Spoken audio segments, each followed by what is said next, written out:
नमस्कार विद्यार्थी मित्रांनो आणि मैत्रिणींनो, आपण 10वीच्या वर्गातील इतिहास हा विषय शिकणार आहोत। त्यामधील पहिला पाठ इतिहास लेखन पाश्चात्य परंपरा हा धडा आपण आज पाहणार आहोत व शिकणार आहोत। चला मग तर आपण हे पाश्चात्य परंपरेबद्दल थोडं सांगूया। पाश्चात्य परंपरा म्हणजे काय? तर पाश्चात्य देश म्हणजे पश्चिमेकडील देशांना आपण पाश्चात्य देश म्हणतो। त्यांची जी परंपरा आहे त्यांना पाश्चात्य परंपरा म्हणतो। त्यांचा अभ्यास आपण या पाठामध्ये करणार आहोत। त्यांचा अभ्यास आपण पुढील 4 मुद्द्यांच्या आधारे करणार आहोत। पहिला मुद्दा आहे इतिहास लेखनाची परंपरा, दुसरा आहे आधुनिक इतिहास लेखन, तिसरा आहे युरोपमधील वैज्ञानिक दृष्टिकोनाचा विकास आणि इतिहास लेखन, आणि शेवटचा चौथा मुद्दा आहे महत्त्वाचे विचारवंत। ह्या मुद्द्यांच्या आधारे आपण या पाठाचा अभ्यास करणार आहोत। या पाठाची प्रस्तावना पाहूया। गतकाळात घडून गेलेल्या घटनांची क्रमश संगती लावून त्यांचे आकलन करून घेणे या उद्दिष्टाने इतिहासाचे संशोधन, लेखन आणि अभ्यास केला जातो। गतकाळात म्हणजे भूतकाळात जी घटना घडलेली असते त्या घटनेची क्रमश संगती म्हणजे ती घटना क्रमाने मांडायची आणि तिचे आकलन करायचे, तिचे समजून घ्यायचे त्या घटनेला पूर्ण। आणि ह्या उद्दिष्टानेच इतिहासाचे संशोधन, लेखन आणि अभ्यास केला जातो। ही एक अखंडितपणे चालत येणारी प्रक्रिया आहे, चालत जाणारी प्रक्रिया आहे, चालणारी प्रक्रिया आहे आपण म्हणायचे ते म्हणू शकतो। कारण ही प्रक्रिया आहे ना कधी थांबणार नाही, कारण इतिहास घडतच राहणार आहे। आपण आपला काळ जोपर्यंत पुढे जाणार आहे तोपर्यंत आपला इतिहास होणार आहे, तो आपले पुढचे शिकणार आहे। तसं छत्रपती शिवाजी महाराजांनी इतिहास घडवला, तो आता आपण शिकत आहे। नंतर आपल्यातलेही कोणीतरी काहीतरी इतिहास बनवेल, तोही आपली पुढची पिढी शिकणार आहे। चला मग पुढे जाऊया। वैज्ञानिक शाखांमध्ये उपलब्ध ज्ञानाची सत्यता पडताळून पाहण्यासाठी प्रायोगिक पद्धती आणि प्रत्यक्ष निरीक्षण यांचा अवलंब केला जातो। या पद्धतीच्या आधारे विविध घटनांच्या संदर्भातील सार्वकालिक आणि सार्वत्रिक नियम मांडणे आणि ते नियम पुन्हा पुन्हा सिद्ध करता येणे शक्य असते। वैज्ञानिक शाखांमध्ये कसे न्यूटनचे लॉज, ग्रॅव्हिटेशनल लॉज, हे लॉज आहेत, हे आपण सिद्ध करू शकतो, दाखवू शकतो। Reactions, chemical reactions, 2 chemical reactants पासून तिसरा केमिकल रिएक्टंट तयार करू शकतो, आणि त्या तिसऱ्यापासून परत ते 2 तयार करू शकतो। हे आपण प्रत्यक्ष करू शकतो, प्रत्यक्ष त्यांचे निरीक्षण करू शकतो। पण त्याच्या उलट इतिहास संशोधनामध्ये प्रायोगिक पद्धती, प्रत्यक्ष निरीक्षण यांचा अवलंब करणे शक्य नसते। कारण इतिहासात घडून गेलेली घटना असतात तेव्हा त्यांच्या निरीक्षणासाठी आपण तेथे नसतो व त्या घटनांची पुनरावृत्ती करता येणे हे काही शक्य नसते। तसेच सर्वकालिक आणि सार्वत्रिक नियम मांडणे आणि ते नियम सिद्ध करता येणे शक्य नसते। वैज्ञानिक ज्ञान शाखांमध्ये सार्वत्रिक नियम मांडणे आणि ते सिद्ध करणे हे शक्य असते, पण आपल्या इतिहासामध्ये तसे काही शक्य नसते। इतिहासामध्ये आपण प्रयोग करू शकत नाही किंवा मग आपण त्याचे प्रत्यक्ष निरीक्षण करू शकत नाही। म्हणजे आता आपली इतिहासाची घटना बघितली तर आपल्या डोळ्यासमोर पुण्यातली घटना, छत्रपती शिवाजी महाराजांनी लाल महालामध्ये शाहिस्तेखानाचे 4 बोटे कापली, ही इतिहासाची घटना आहे आपली। हा इतिहास आहे इथला लाल महालातला। ही घटना, हा इतिहास आपण प्रत्यक्ष तिथे जाऊन पाहू शकत नाही, निरीक्षण करू शकत नाही, किंवा मग ती घटना पुनरुत्तर करू शकत नाही, म्हणजे ती परत तयार करू शकत नाही, बनवू शकत नाही। म्हणताय ना, समजताय ना, ती घटना परत होऊ शकत नाही। हे इतिहासामध्ये आपण ते परत करू शकत नाही। त्यामुळेच इतिहास ही वेगळी बाजू आहे, विज्ञान हे वेगळे बाजू। पुढे बघू. सर्वप्रथम ऐतिहासिक दस्तऐवज लिहिण्यासाठी ज्या भाषेचा आणि लिपीचा वापर केला गेला असेल त्याचे वाचन करण्यासाठी आणि त्याचा अर्थ समजण्यासाठी ती भाषा आणि लिपी जाणणाऱ्या तज्ज्ञांची आवश्यकता असते. छत्रपती शिवाजी महाराजांच्या काळात ही मोडी लिपी वापरली जायची. आत्ताच्या काळात जे मोडी लिपी जाणतात तेच त्या काळातील दस्तऐवज पत्र हे वाचू शकतात. आपल्याला तर येणार नाही, कारण आपल्याला तर मोडी लिपी माहित नाही. मग जे लोक जुन्या काळातील भाषांशी माहिती आहे, त्यांना ते तज्ञ आहेत त्यामध्ये, ते जाणून आहेत त्या भाषेशी, त्या लोकांकडून आपण त्याचे अनुवाद आपल्या मराठी भाषेत करून घेऊ शकतो. म्हणून ते वाचन करण्यासाठी, ते अनुवाद करण्यासाठी आपल्याला त्या भाषेचे तज्ञ लोक लागतात. त्यानंतर अक्षरवटिका म्हणजे अक्षरांचे वळण, लेखकाची भाषा शैली, वापरलेल्या कागदाच्या निर्मितीचा काळ आणि कागदाचा प्रकार, अधिकारदर्शक मुद्रा यांसारख्या विविध गोष्टींचे जाणकार संबंधित दस्तऐवज अस्सल आहेत की नाही हे ठरवण्यास मदत करू शकतात. तसेच आपल्याला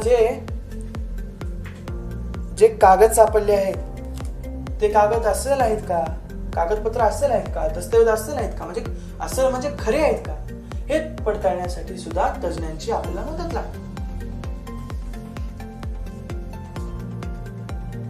त्यानंतर इतिहास तज्ज्ञ ऐतिहासिक संदर्भांच्या तौलनिक विश्लेषणाच्या आधारे दस्तऐवजातील माहितीच्या विश्वासार्हतेची पडताळणी करू शकतात. त्यानुसारच आता जुन्या काळातल्या भाषा, दस्तावेज, पुरावे यांच्या मदतीने जे तज्ज्ञ ऐतिहासिक संदर्भांच्या तौलनिक विश्लेषणाच्या आधारे दस्तावेज हे खरे आहेत का खोटे आहेत हे आपल्याला पटवून देऊ शकतात, सांगू शकतात. त्यांची पूर्ण पडताळणी करूनच ते सांगतात. नंतर पुढे बघू, इतिहास संशोधन सहाय्यभूत होणाऱ्या विविध ज्ञानशाखा आणि संस्था आहेत. इतिहासाचे संशोधन करणे म्हणजे एकट्याचे काम नाही, त्याला खूप लोक लागतात. तेव्हा मग त्याच्या ज्ञानशाखा आणि संस्था असतात, अनेक जण मदत करतात. त्या बघू तर पहिली आहे पुरातत्व खातं, अभिलेखागार, हस्तलिखितांचा अभ्यास, पुराभिलेख, अक्षरवाटिकाशास्त्र,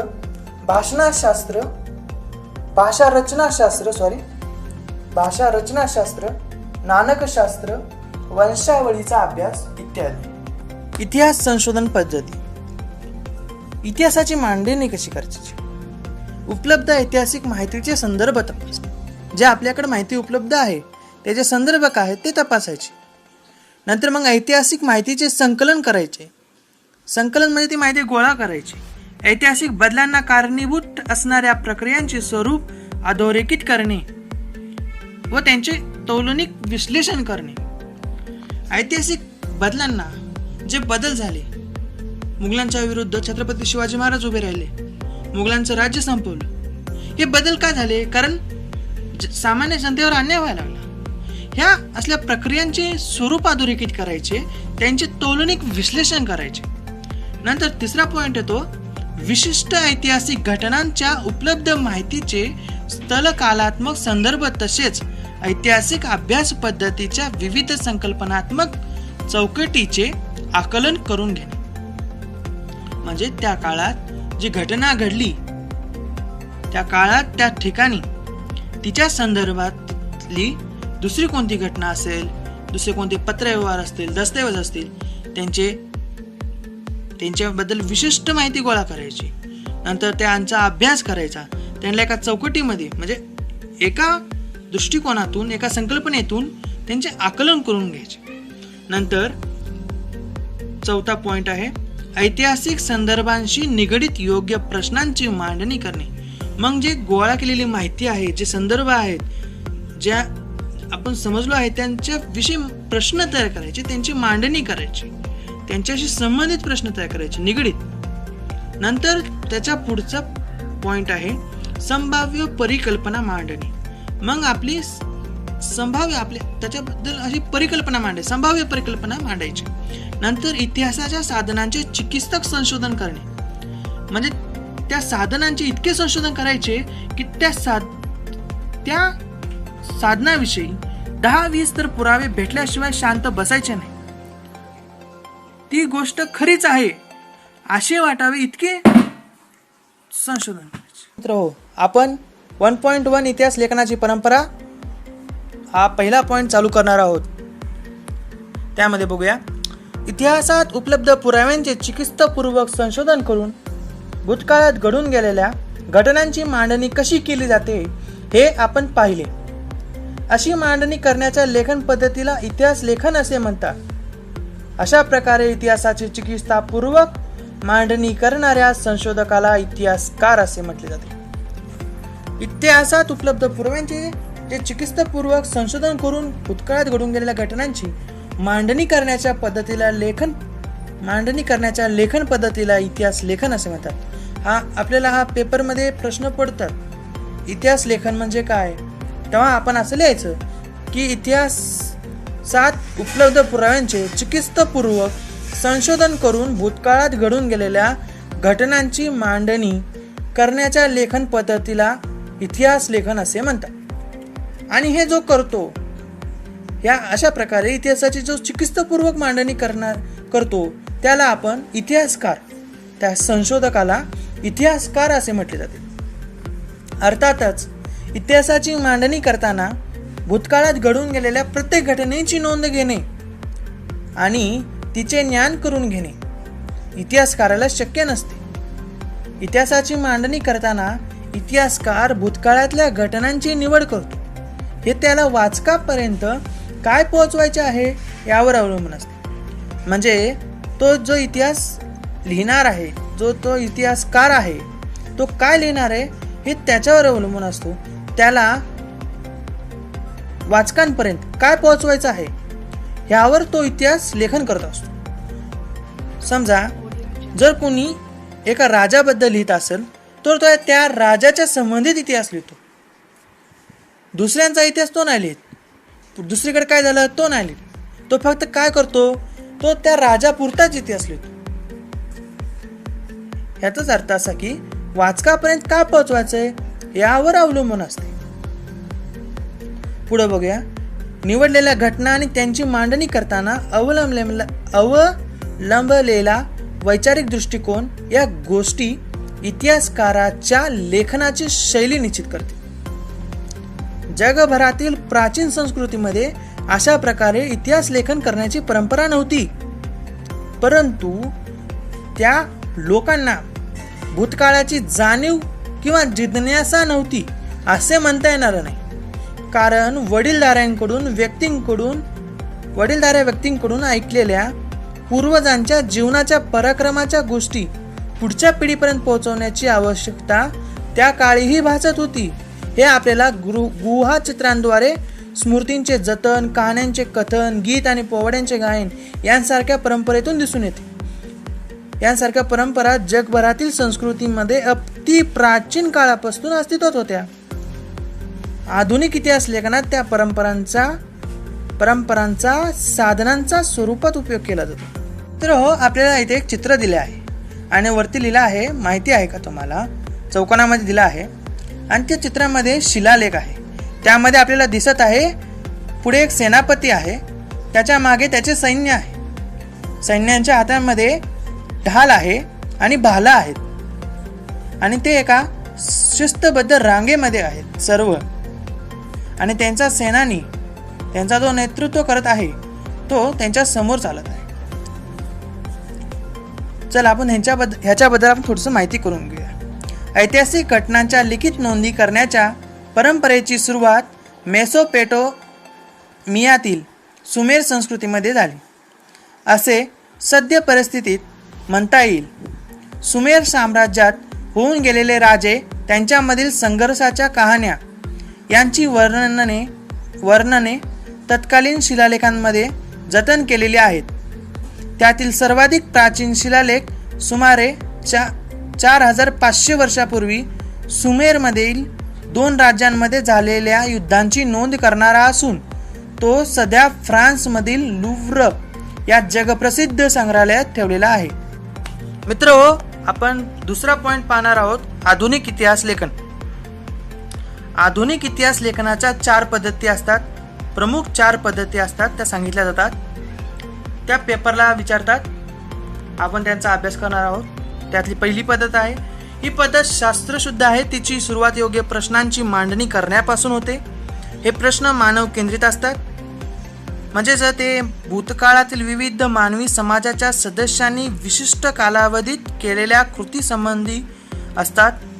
इतिहासात त्या कृतींचा संबंध दैवी घटना किंवा देवदेवतांच्या कथा कहाण्यांशी जोडण्याचा प्रयत्न केला जात नाही. तिसरा आहे, या प्रश्नांच्या इतिहासातील उत्तरांना विश्वासार्ह पुराव्यांचा आधार असतो. त्यामुळे इतिहासाची मांडणी तर्क सुसंगत असते. चौथा आहे, मानव जातीने भूतकाळात केलेल्या कृतींच्या आधारे मानव जातीच्या वाटचालीचा वेध इतिहासात घेतला जातो. तर आता ह्याला समजून घ्या. ही पद्धत जी असते शास्त्रशुद्ध असते, म्हणजे एकदम सत्य घटना असतात. त्यामध्ये तिची सुरुवातच योग्य प्रश्नांची मांडणी करण्यापासून होते. आणि हे जे प्रश्न असतात हे मानवाला केंद्रबिंदू धरून प्रश्न तयार केले जातात. हे प्रश्न हे मानव केंद्रित असतात, म्हणजेच ते भूतकाळात विविध मानवी समाजाच्या सदस्यांनी विशिष्ट कालावधीत केलेल्या कृती संबंधी असतात. म्हणजे मानवाने प्राचीन काळात काय केले त्याच्या संबंधी इतिहास लिहिला जातो. याला आधुनिक इतिहास म्हणतात. पण त्या जी कृती तो करतो त्या कृतींचा संबंध दैवी घटना किंवा देवदेवतांच्या कथा कहाण्यांशी जोडण्याचा प्रयत्न केला जात नाही. असे जर झाले तर ते काल्पनिक समजले जाते. मग ते कोणीतरी येऊन सांगितलं म्हटलं त्याला पुरावे राहत नाही. कारण या प्रश्नांच्या इतिहासातील उत्तरांना विश्वासार्ह पुराव्यांचा आधार असतो. म्हणजे त्यांना ठोस पुरावे असतात. ते योग्य पुराव्यांच्या आधारेच प्रश्न तयार करतात असं म्हणायलाही वाव ठरणार नाही. त्यामुळेच इतिहासाची मांडणी तर्क सुसंगत असते. मानव जातीने भूतकाळात केलेल्या कृतींच्या आधारे मानव जातीच्या वाटचालीचा वेध समजतो. वाटचालीचा वेध इतिहासात घेतला जातो. मानव जातीने भूतकाळामध्ये काय केले आहे याचा वेध घेऊन, याची माहिती घेऊन इतिहास लिहिला जातो. त्याचा विकास कसा झाला आहे या सर्वांची माहिती घेतली जाते.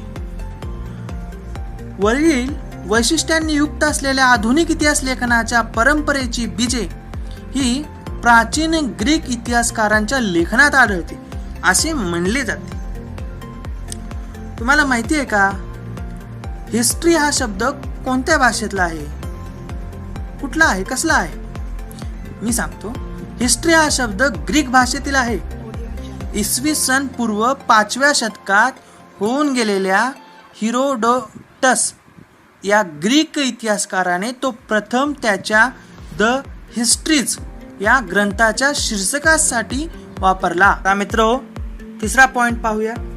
युरोपमधील वैज्ञानिक दृष्टिकोनाचा विकास आणि इतिहास लेखन. यामध्ये इसवी सनाच्या 18व्या शतकाच्या काळापर्यंत युरोपमध्ये तत्वज्ञान आणि विज्ञान या क्षेत्रांमध्ये लक्षणीय प्रगती झाली. वैज्ञानिक पद्धतीचा उपयोग करून सामाजिक आणि ऐतिहासिक वास्तवांचाही अभ्यास करता येणे शक्य आहे असा विश्वास विचारवंतांना वाटू लागला. पुढील काळात युरोप अमेरिकेमध्ये इतिहास आणि इतिहास लेखन या विषयांसंबंधी खूप विचारमंथन झाले. इतिहास लेखनामध्ये वस्तुनिष्ठतेला महत्त्व येत गेले. 18व्या शतकाच्या आधी युरोपमधील विद्यापीठांमध्ये सर्वत्र ईश्वरविषयक चर्चा आणि तत्संबंधीचे तत्वज्ञान या विषयांनाच अधिक महत्त्व दिले गेले होते. परंतु हे चित्र हळूहळू बदलू लागले. इसवी सन 1737 मध्ये जर्मनीमधील गॉटिंगेन विद्यापीठाची स्थापना झाली. या विद्यापीठात प्रथमच इतिहास या विषयाला स्वतंत्र स्थान प्राप्त झाले. त्या पाठोपाठ जर्मनीमधील इतर विद्यापीठेही इतिहासाच्या अभ्यासाची केंद्रे बनली. आता पुढचा पॉइंट पाहूया. शेवटचा पॉइंट आहे 4, महत्त्वाचे विचारवंत. हे जे इतिहास लेखन होत होतं त्यामध्ये जे विचारवंत होते त्यांच्यामधील महत्त्वाच्या विचारवंतांविषयी आपण आता जाणून घेणार आहोत. इतिहास लेखनाचे शास्त्र विकसित होण्यात अनेक विचारवंतांचा हातभार लागला होता. त्यातील काही महत्त्वाच्या विचारवंतांची माहिती आपण आता घेणार आहोत. रेने देकार्त हे 1596 ते 1650 या काळातले आहे. इतिहास लेखनासाठी वापरल्या जाणाऱ्या ऐतिहासिक साधनांची, विशेषतः कागदपत्रांची विश्वासार्हता तपासून घेणे आवश्यक आहे असे मत अग्रहाने मांडले जात होते. त्यामध्ये रेने देकार्त हा फ्रेंच तत्वज्ञ अग्रभागी होता. त्याने लिहिलेल्या डिस्कोर्स ऑन द मेथड या ग्रंथातील एक नियम शास्त्रशुद्ध संशोधनाच्या दृष्टीने फार महत्त्वाचा मानला जातो. तो नियम आहे, एखादी गोष्ट सत्य आहे असे निसंशयरित्या प्रस्थापित होत नाही तोपर्यंत तिचा स्वीकार कदापि करू नये. हा त्याचा नियम आहे. पुढचा विचारवंत आहे वॉल्टेअर. हा 1694 ते 1778 या काळातला आहे. वॉल्टेअरचे मूळ नाव फ्रान्सवा मरी अरुये असे होते. वॉल्टेअर या फ्रेंच तत्वज्ञानाने इतिहास लेखनासाठी केवळ वस्तुनिष्ठ सत्य आणि घटनांचा कालक्रम एवढ्यावरच लक्ष केंद्रित न करता तत्कालीन समाजाच्या परंपरा, व्यापार, आर्थिक व्यवस्था, शेती इत्यादी गोष्टींचा विचार करणे आवश्यक आहे असा विचार मांडला. त्यामुळे झाले काय तर इतिहासाची मांडणी करताना मानवी जीवनाचा सर्वांगीण विचार व्हायला हवा हा विचार पुढे आला. त्या दृष्टीने वॉल्टेअर आधुनिक इतिहास लेखनाचा जनक होता असे म्हणता येईल. मित्रांनो, आपल्याला पेपरमध्ये प्रश्न पडतो की आधुनिक इतिहास लेखनाचा जनक कोण, तर त्याचे उत्तर आहे वॉल्टेअर. हे लक्षात राहू. ह्याने कोणता विचार मांडला तर ह्याने विचार मांडला की इतिहासाची मांडणी करताना मानवी जीवनाचा सर्वांगीण विचार व्हायला हवा हा तो विचार होता. त्यामुळे त्याला इतिहास लेखनाचा जनक म्हटले जाते. जॉर्ज विल्यम फ्रेडरिक हेगेल हा 1770 ते 1831 या काळात होऊन गेला.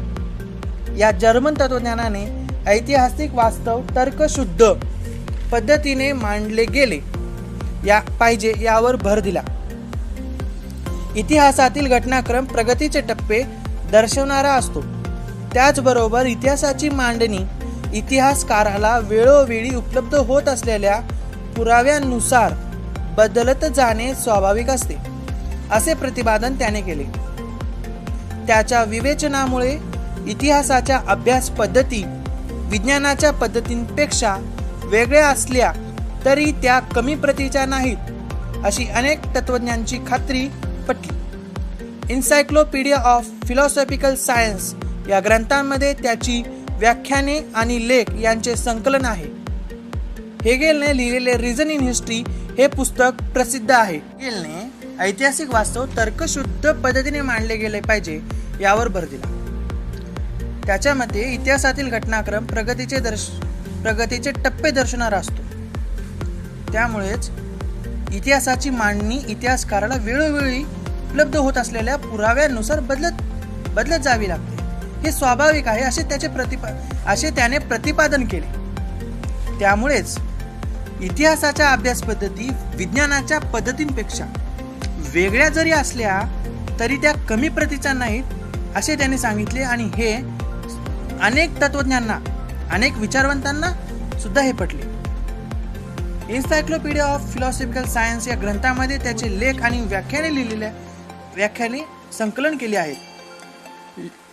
रिझन इन हिस्ट्री हे पुस्तक हेगेलने लिहिलेले हे पुस्तक खूप प्रसिद्ध आहे.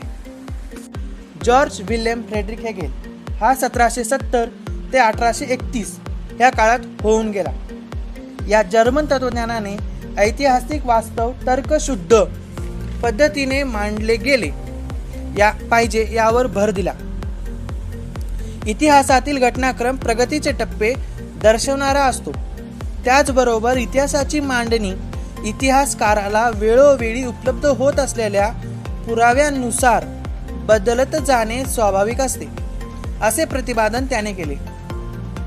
त्याच्या विवेचनामुळे इतिहासाच्या अभ्यास पद्धती विज्ञानाच्या पद्धतींपेक्षा वेगळ्या असल्या तरी त्या कमी प्रतीच्या नाहीत अशी अनेक तत्वज्ञांची खात्री पटली. एन्सायक्लोपीडिया ऑफ फिलॉसॉफिकल सायन्स या ग्रंथांमध्ये त्याची व्याख्याने आणि लेख यांचे संकलन आहे. हेगेलने लिहिलेले रिझन इन हिस्ट्री हे पुस्तक प्रसिद्ध आहे. जाणून घ्या, हेगेलच्या मते कोणत्याही घटनेचा अर्थ लावण्यासाठी तिची वर्गवारी 2 विरोधी प्रकारात करावी लागते. त्याशिवाय मानवी मनाला त्या घटनेचे आकलन होत नाही. उदाहरणार्थ घ्या, खरे खोटे, चांगले वाईट. या पद्धतीलाच द्वंद्ववाद डायलेक्टिक्स असं म्हटले जाते. या पद्धतीत प्रथम एक सिद्धांत मांडला जातो, त्यानंतर त्या सिद्धांताला छेद देणारा प्रतिसिद्धांत मांडला जातो. त्या दोन्ही सिद्धांताच्या तर्काधिष्ठित उहापोहानंतर त्या दोहोंचे सार ज्यात सामावलेले आहे अशा सिद्धांताची समन्वयात्मक मांडणी केली जाते. जे द्वंद्ववादाचे मत मांडले त्यानुसार एका घटनेची कोणत्याही घटनेचा अर्थ आपण जेव्हा लावतो त्या घटनेविषयी 2 मतं असतात. कोणत्याही गोष्टीविषयी 2 मतं असतात. ते दोन्हीही विरोधी असतात. कुणी हा म्हणतं, कुणी ना म्हणतं. त्या दोघांचे विचार जाणून घेऊन त्यांच्यातून त्यांचे एकमत करून जो विचार येईल त्या विचाराला सामान्यतः द्वंद्ववाद म्हणतात. हा माझा अर्थ. मेन अर्थ असा की सिद्धांताला छेद देणारा प्रतिसिद्धांत मांडला जातो.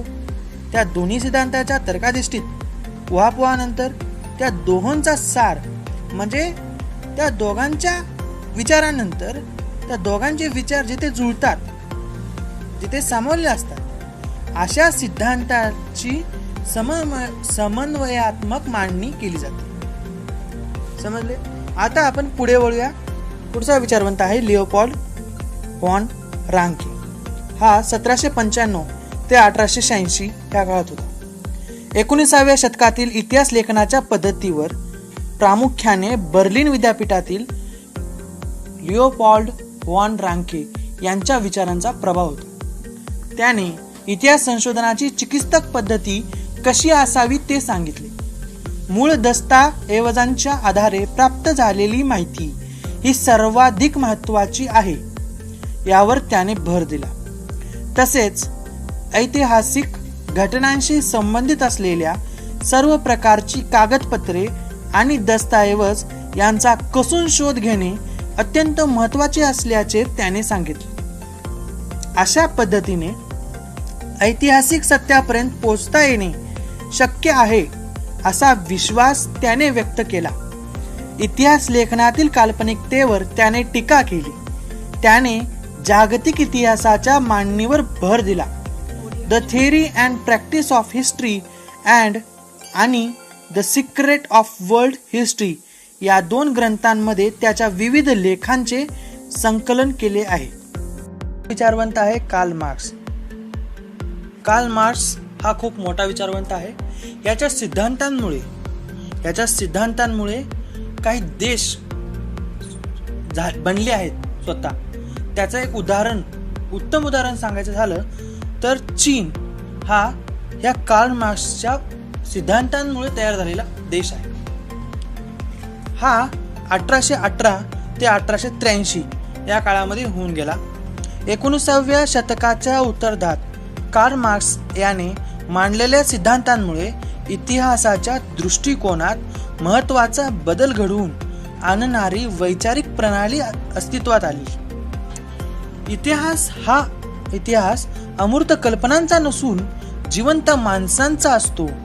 माणसांमधील नाते संबंध त्यांच्या मूलभूत गरजा भागवण्यासाठी उपलब्ध असलेल्या उत्पादन साधनांच्या स्वरूपावर व मालकीवर अवलंबून असतात. समाजातील वेगवेगळ्या घटकांना ही साधने समप्रमाणात उपलब्ध होत नाहीत. त्यातून समाजाची वर्गावर आधारित विषम विभागणी होऊन वर्ग संघर्ष निर्माण होतो. मानवी इतिहास अशा वर्ग संघर्षाचा इतिहास असून ज्या वर्गाच्या ताब्यात उत्पादन साधने असतात तो इतर वर्गांचे आर्थिक शोषण करतो, अशी मांडणी त्याने केली. त्याचा दास कॅपिटल हा ग्रंथ जगप्रसिद्ध आहे. कार्ल मार्क्स यांच्या नंतरही यांच्या सिद्धांतांमुळे जगामध्ये अनेक क्रांती घडून आल्या आहेत. पुढे पाहणार आहोत ते कोणत्याही विचारवंतांची माहिती नसून ते आपण ॲनल्स प्रणाली याबद्दल माहिती घेणार आहोत. प्रणाली म्हणजे साधारणतः अनेक प्रकारच्या आज्ञांनी एकत्र येऊन चालवलेला कार्यक्रम म्हणजे प्रणाली होय. तर मग 20व्या शतकाच्या सुरुवातीस फ्रान्समध्ये ॲनल्स नावाने ओळखली जाणारी इतिहास लेखनाची प्रणाली उदयाला आली. ॲनल्स प्रणालीमुळे इतिहास लेखनाला एक वेगळी दिशा मिळाली. इतिहासाचा अभ्यास फक्त राजकीय घडामोडी, राजे, महान नेते आणि त्या अनुषंगाने राजकारण, मुत्सद्देगिरी, युद्धे यांच्यावर केंद्रित न करता तत्कालीन हवामान, स्थानिक लोक, शेती, व्यापार, तंत्रज्ञान, दळणवळण, संपर्काची साधने, सामाजिक विभागणी आणि समूहाची मानसिकता यांसारख्या विषयांचा अभ्यास करणेही महत्त्वाचे मानले जाऊ लागले. ॲनल्स प्रणाली सुरू करण्याचे आणि तिचा विकास करण्याचे खरे श्रेय फ्रेंच इतिहासकारांनाच दिले जाते. ॲनल्स प्रणाली ही 20व्या शतकाच्या सुरुवातीस आली, फ्रान्समध्ये आली. इतिहास लेखनाची प्रणाली उदयाला आली. ॲनल्स नावाने इतिहास लेखनाची नवीन प्रणाली उदयाला आली. ॲनल्स प्रणालीमुळे इतिहास लेखनाला एक वेगळी दिशा मिळाली. पूर्वी कसं राजकीय घडामोडी, राजे, महान नेते किंवा मग त्यांच्या राजकारण त्यांनी केलेले, नाहीतर मग मुत्सद्देगिरी, युद्धे यांच्या पुरते फक्त इतिहास केंद्रित होऊन बसलेला. पण या प्रणालीमुळे इतिहासकार या गोष्टींना सोडून वेगळ्या गोष्टीकडे म्हणजे हवामान, स्थानिक लोक कसे होते, शेती कशी होती, व्यापार कसे होते, त्या काळी तंत्रज्ञान कसे होते, दळणवळण कसे होते, संपर्काची साधने कशी होती. म्हणजे पूर्वी आपल्यासारखे मोबाईल नव्हते, मग ते कसे संपर्क करायचे एकमेकांसोबत. काही ठिकाणी असं म्हणतात की ते कबुतराच्या द्वारे संपर्क करायचे. तशा प्रकारे सामाजिक विभागणी कशी होती, समूहाची मानसिकता कशी होती यांसारख्या विषयांचा अभ्यास करणे महत्त्वाचे मानू लागले. आणि ॲनल्स प्रणाली सुरू करण्याचे आणि तिचा विकास करण्याचे श्रेय हे फक्त फ्रेंच इतिहासकारांनाच दिले जाऊ शकते. पुढचा मुद्दा आहे स्त्रीवादी इतिहास लेखन. आता हे स्त्रीवादी इतिहास लेखन हे वाचताच तुम्हाला कळालं असं की ह्या पॉइंटमध्ये काय असणार आहे. म्हणजे ह्यामध्ये स्त्रियांविषयी काहीतरी असणार आहे. स्त्रियांविषयी इतिहास लिहिला म्हणजे स्त्रीवादी इतिहास लेखन. तर बघूया पुढे. स्त्रीवादी इतिहास लेखन म्हणजे स्त्रियांच्या दृष्टिकोनातून केलेली इतिहासाची पुनर्रचना. तसंच मी म्हणलं तसंच झालं. पुढं सीमा द बोहा या फ्रेंच विदुषीने स्त्रीवादाची मूलभूत भूमिका सिद्ध केली. स्त्रीवादी इतिहास लेखनामध्ये स्त्रियांचा अंतर्भाव करण्याबरोबर इतिहास लेखनाच्या क्षेत्रातील पुरुष प्रधान दृष्टिकोनाचा पुनर्विचार करण्यावर भर दिला गेला. त्यानंतर स्त्रियांच्या आयुष्याशी निगडीत नोकरी, रोजगार, ट्रेड युनियन, त्यांच्यासाठी काम करणाऱ्या संस्था, स्त्रियांचे कौटुंबिक आयुष्य यांसारख्या विविध पैलूंचा सविस्तर विचार करणारे संशोधन सुरू झाले. 1990 नंतर स्त्री हा एक स्वतंत्र सामाजिक वर्ग मानून इतिहास लिहिण्यावर भर दिला गेलेला दिसतो. म्हणूनच आपण आता पाहू शकतो की आपल्या इतिहासामधील जितक्या महान स्त्रिया आहेत त्यांच्यावर आता जास्त पुस्तकं लिहिली गेली आहेत, त्यांच्याबद्दल जास्त इतिहास लिहिला जात आहे. सावित्रीबाई फुले यांच्यावर अनेक पुस्तकं आता लिहिली गेली आहेत. तसेच राणी लक्ष्मीबाई, राजमाता जिजाऊ यांच्यावर अनेक पुस्तकं लिहिली जात आहेत. त्यांच्याबद्दल अनेक इतिहास आता समोर येत आहे. चा पॉइंट बघणार आहोत. पुढच्या मुद्द्याला आहे विचारवंत. शेवटचे विचारवंत आलेले आहेत मायकेल फुको. हे 1926 ते 1984 या काळात होऊन गेले. 20व्या शतकातील फ्रेंच इतिहासकार मायकेल फुको यांच्या लेखनातून इतिहास लेखनाची एक नवी संकल्पना पुढे आली. त्याच्या आर्किओलॉजी ऑफ नॉलेज या ग्रंथामध्ये त्याने इतिहासाची कालक्रमानुसार अखंड मांडणी करण्याची पद्धत चुकीची आहे असे प्रतिपादन केले. पुरातत्वामध्ये अंतिम सत्यापर्यंत पोहोचणे हे उद्दिष्ट नसून भूतकाळातील स्थित्यंतराचे स्पष्टीकरण देण्याचा प्रयत्न असतो तिकडे त्याने लक्ष वेधले. फुको याने इतिहासातील स्थित्यंतराचे स्पष्टीकरण देण्यावर भर दिला. म्हणून त्याने या पद्धतीला ज्ञानाचे पुरातत्व असे म्हटले. इतिहासकारांनी पूर्वी विचारात न घेतलेल्या मनोविकृती, वैद्यकशास्त्र, तुरुंग व्यवस्था यांसारख्या विषयांचा त्याने इतिहासाच्या दृष्टीतून विचार केला. आधुनिक इतिहास लेखनाची व्याप्ती अशा रीतीने सतत विस्तारत गेली. साहित्य, स्थापत्य, शिल्पकला, चित्रकला, संगीतकला, नृत्यकला, नाट्यकला, चित्रपट निर्मिती, दूरदर्शन यांसारख्या विविध विषयांचे स्वतंत्र इतिहास लिहिले जाऊ लागले. चला मित्रांनो, आपला पहिला पाठ आत्ता संपलेला आहे. जाता जाता मी एवढं सांगेन, आपण जे विचारवंत शिकले त्यांनी कोणती पुस्तकं लिहिली, नंतर त्यांची मतं काय होती, त्यांचे काय म्हणले हे त्यांचा नीट बारकाईने अभ्यास करा. आपले व्हिडिओ जर आपल्याला आवडले असेल तर लाईक करा आणि शेअर करा. पुढच्या व्हिडिओ सोबत मी तुम्हाला लवकरात लवकर भेटेन.